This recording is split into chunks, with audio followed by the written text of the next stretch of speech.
अस्सलामु अलैकुम वरहमतुल्लाहि वबरकातुहू। नहमदुहु व नुसल्ली अला रसूलिहिल करीम, अम्मा बाद। औज़ु बिल्लाहि मिनश शैतानिर रजीम, बिस्मिल्लाहिर रहमानिर रहीम। दुरूद पाक पढ़ें। अल्लाहुम्मा सल्लि अला सय्यिदिना शफ़ीना हबीबना मौलाना मुहम्मद बारिक वसल्लम। सलातुन व सलामुन अलैका या रसूलल्लाह सल्लल्लाहु तआला अलैहि व आलिहि वसल्लम। नमाज की पांचवी शर्त नियत, यानी कि बगैर नियत के कोई भी नमाज नहीं होगी। और नियत कहते हैं दिल के पक्के इरादे को। सिर्फ तसव्वुर और ख्याल काफ़ी नहीं होगा जब तक कि इरादा ना हो।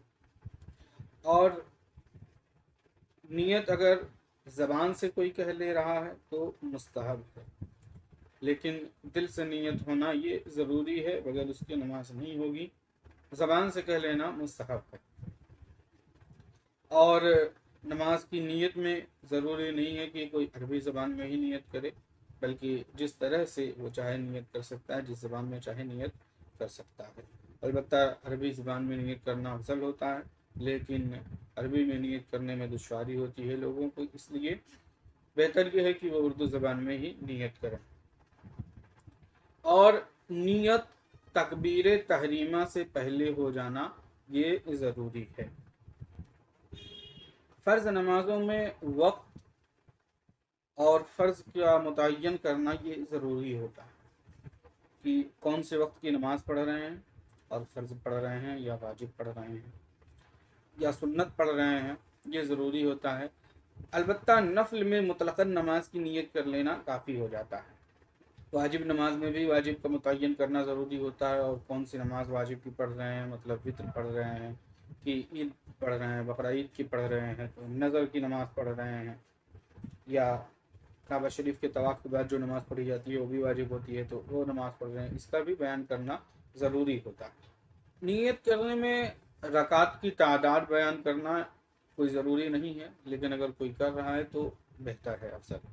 इसीलिए अगर तादाद की रकात में गलती वाक़ हो जाती है, मसलन 4 रकात की नमाज़ पढ़नी थी लेकिन 3 ही रकात कहा, या 3 रकात की नमाज़ पढ़नी थी 4 रकात कह दिया, या 2 रकात कह दिया, तो भी नमाज हो जाएगी, उसमें कोई हर्ज नहीं है।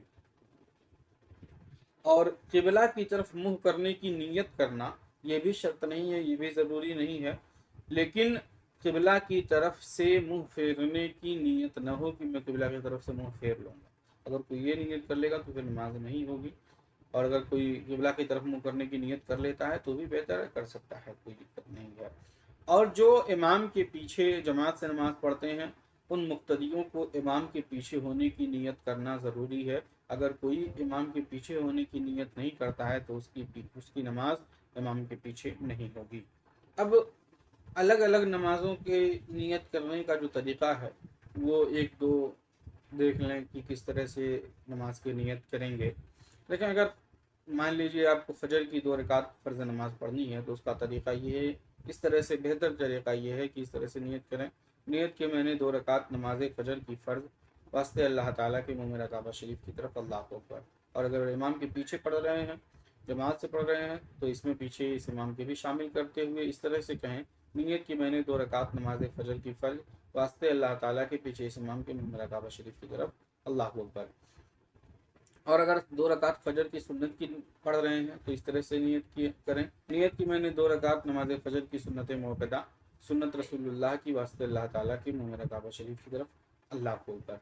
इसी तरह से अगर दूसरी नमाज़ों को भी क़यास कर लें, इसी तरह से फ़जर ज़ुहर की अगर आप फ़र्ज़ पढ़ रहे हैं तो नियत कि मैंने 4 रकात नमाज ज़ुहर की फ़र्ज़ वास्ते अल्लाह ताला के पीछे इस इमाम के मुँह काबा शरीफ की तरफ, अल्लाह अकबर। वित्र में इस तरह से नियत करें, नियत कि मैंने 3 रकात नमाज वित्र वाजिब वक्त इशा की वास्ते अल्लाह ताला के मुँह काबा शरीफ की तरफ, अल्लाह अकबर।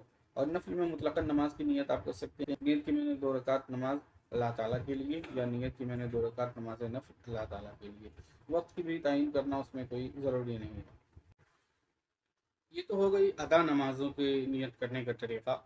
और अगर कोई वक्त पर अदा नहीं कर पाता है, उसकी नमाज कज़ा हो जाती है, तो उसमें तरीक़ा ये है कि जिस वक्त की नमाज कज़ा हो उस वक्त का भी बयान करना ज़रूरी होता है। मसलन आज की फ़जर की नमाज़ कज़ा हो गई है तो इस तरह से नियत करे, नियत कि मैंने 2 रकात आज के फजर की कज़ा फ़र्ज़ वास्ते अल्लाह ताला के मुँह में काबा शरीफ की तरफ अल्लाह अकबर, या आज के ज़ुहर की कज़ा हो गई है तो नियत की मैंने 4 रकात आज के ज़ुहर की कज़ा फ़र्ज़ वास्ते अल्लाह ताला के मुँह में काबा शरीफ की तरफ अल्लाह अकबर। इसी तरह से असर में भी कर ले, मगरिब में इसी तरह से कर ले, इशा में भी इसी तरह से कर ले, और वित्र की भी कज़ा चूँकि वाजिब है तो उसकी भी कज़ा वाजिब होती है। तो ये जिस वक्त की नमाज जो कज़ा हुई है उस वक्त का भी बयान करना ज़रूरी है। और किसी की बहुत ज़्यादा नमाज़ें कज़ा हो गई हैं जिसमें वक्त का कुछ पता नहीं कि कब कौन सी नमाज कज़ा हुई थी, बहुत ज़्यादा उसके ज़िम्मे पे बाकी हो गई है, तो वो इस तरह से कज़ा नमाज़ों की नियत करे कि जिस वक्त की पढ़नी हो उसमें उसको उस वक्त की तायीन कर दे, और इस तरह से नियत की करे, मसलन नियत की मैंने 2 रकात नमाज फ़जर की सबसे पहली कज़ा जो मेरे ज़िम्मे बाकी है फ़र्ज़ वास्ते अल्लाह ताला की मुँह में काबा शरीफ की तरफ अल्लाह अकबर। इसी तरह से ज़ुहर की अगर पढ़नी हो तो नियत की मैंने 4 रकात नमाज ज़ुहर की सबसे पहली कज़ा फ़र्ज़ जो मेरे ज़िम्मे बाकी है वास्ते अल्लाह ताला की मुँह में काबा शरीफ की तरफ अल्लाह अकबर। असर में पढ़नी हो तो इस तरह से नियत कर ले, नियत की मैंने 4 रकात नमाज असर की सबसे पहली कज़ा जो मेरे ज़िम्मे बाकी है फ़र्ज़ वास्ते अल्लाह ताला के मुँह में काबा शरीफ की तरफ अल्लाह अकबर। मगरिब में भी इसी तरह से नियत कर सकता है, नियत की मैंने 3 रकात मगरिब की सबसे पहले कज़ा जो मेरे ज़िम्मे बाकी है फ़र्ज़ वास्ते अल्लाह ताला के मुँह में काबा शरीफ की तरफ अल्लाह अकबर। फित्र वगैरह में भी इसी तरह से कर सकता है, बस उसमें वाजिब लगाना होगा।